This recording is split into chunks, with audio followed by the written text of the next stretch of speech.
Bonsoir à tous et bienvenue dans votre journal. À la une ce soir, les personnes âgées les plus vulnérables en période de forte chaleur. Frédéric Thomas était en visite dans un EHPAD de Tours-Nord aujourd'hui. Le président du Conseil général d'Indre-et-Loire s'est assuré que le dispositif était déclenché dans ces établissements d'hébergement pour personnes âgées dépendantes. La polémique enfle autour du Cher canalisé dont le niveau est particulièrement bas. Conséquence, c'est l'activité des bateliers qui trinquent. Les bateliers qui s'interrogent sur les travaux de réfection qui n'ont toujours pas été réalisés. Problème de budget, leur répond-on, à qui appartient la gestion de ces barrages. Les précisions à suivre dans notre édition ce soir. Le bras de fer continue entre la direction de Michelin et ses salariés à jouer les tours. Nouvelle réunion du comité central d'entreprise. L'expert mandaté par les élus rendait aujourd'hui ses conclusions sur le volet économique de la restructuration proposée par la direction suite à la suppression des 730 postes.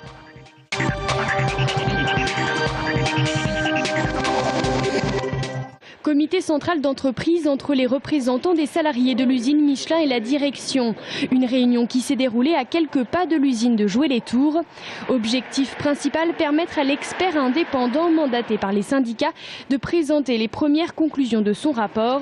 Des conclusions interprétées très différemment par les syndicats et la direction. C'est bien des licenciements économiques. Les chiffres que nous ont donnés les experts ce matin confirment bien que Michelin veut augmenter la marge opérationnelle et rémunérer plus l'actionnaire que les salariés, quoi. Donc aujourd'hui, ce qui se passe, c'est que Michelin, pour gagner quelques points de marge opérationnelle, va sacrifier 750 familles sur Joué-les-Tours. L'expert, effectivement, présente les difficultés du poids lourd et effectivement, nous ne pouvons pas continuer à produire avec deux usines en France. On se rappelle que tous nos concurrents, il ne reste plus un seul concurrent en France. Nous sommes les seuls à produire du pneu poids lourd en France. On ne peut pas imaginer continuer à produire avec deux petites usines là où tout le monde est parti et où personne ne reste. Au syndicat maintenant de faire des contre-propositions à la direction. Prochain rendez-vous le 29 août, une réunion d'information consacrée aux mesures d'accompagnement. Les négociations devraient débuter début septembre et s'achever fin novembre.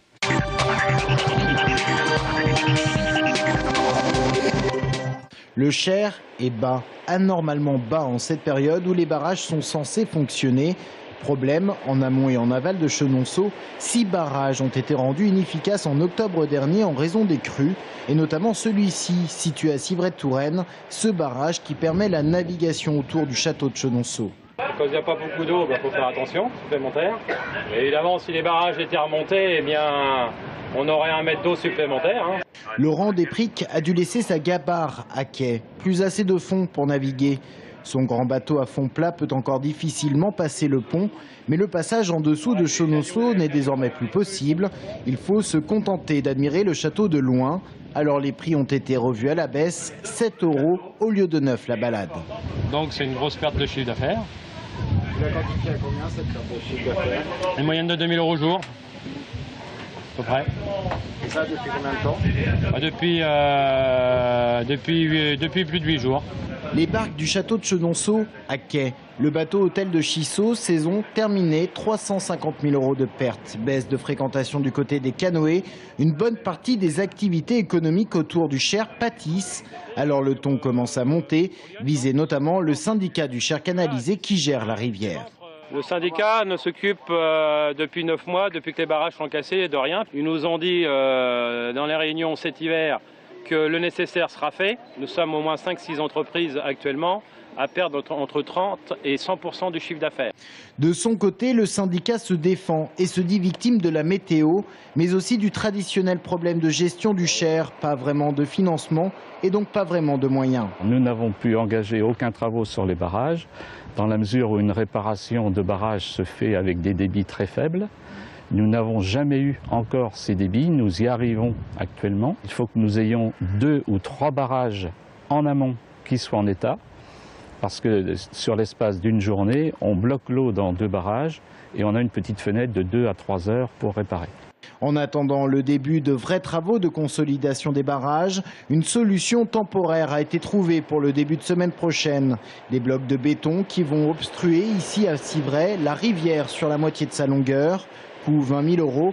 Objectif, faire monter le niveau du Cher entre 40 et 50 cm à Chenonceau. Les concernés n'y croient pas. C'est dans ce contexte qu'est annoncée une réunion houleuse demain soir à Franqueuil entre les différents acteurs du dossier.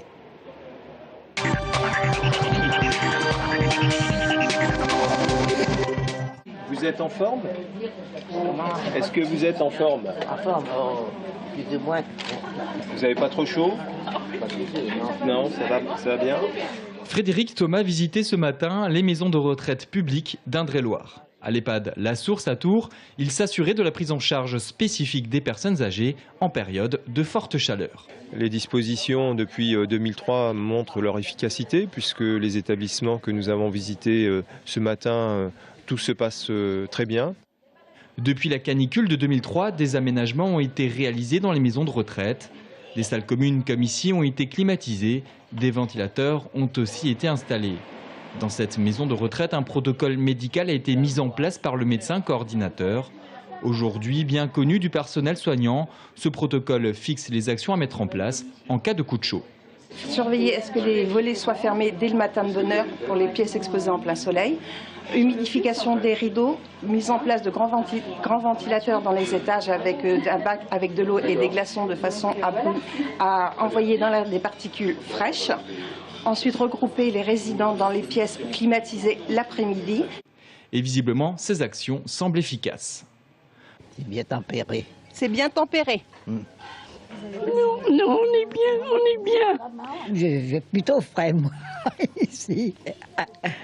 Depuis 2003, dans cette maison de retraite, grâce à la prévention des canicules, aucun résident n'a été victime de déshydratation liée à la chaleur.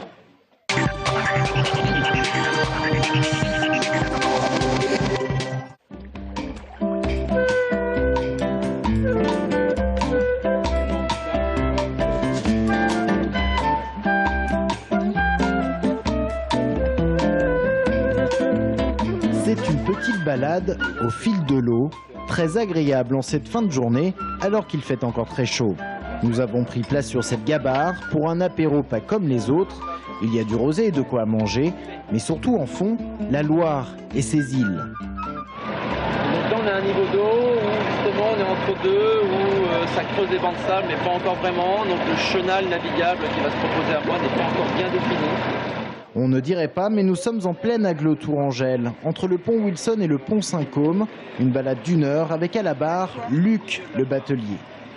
Je fais partager mes connaissances, mon amour de la Loire et puis ma passion pour ces bateaux. Donc j'explique un peu aux gens sur quel genre de bateau ils se trouvent.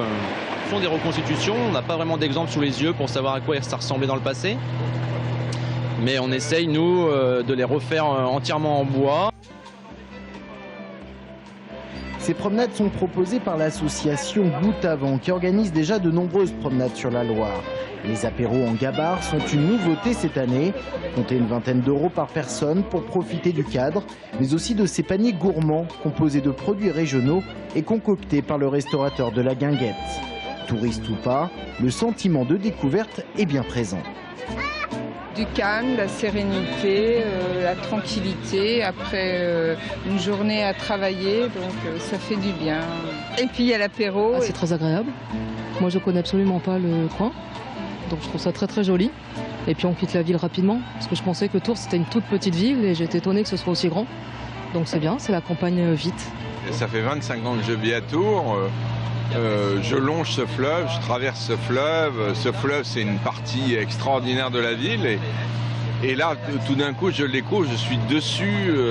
C'est sauvage en même temps. On voit ces îles que j'apprends qu'elles sont artificielles. 1 heure après le début de la balade, retour à la Guinguette de Tours. 1 heure, c'est peut-être un peu trop court, mais on a déjà l'impression de s'être vidé la tête. L'apéro au large, c'est tous les jeudis soirs de l'été, départ 19h ou 20h. Les réservations se font auprès de l'Office du tourisme.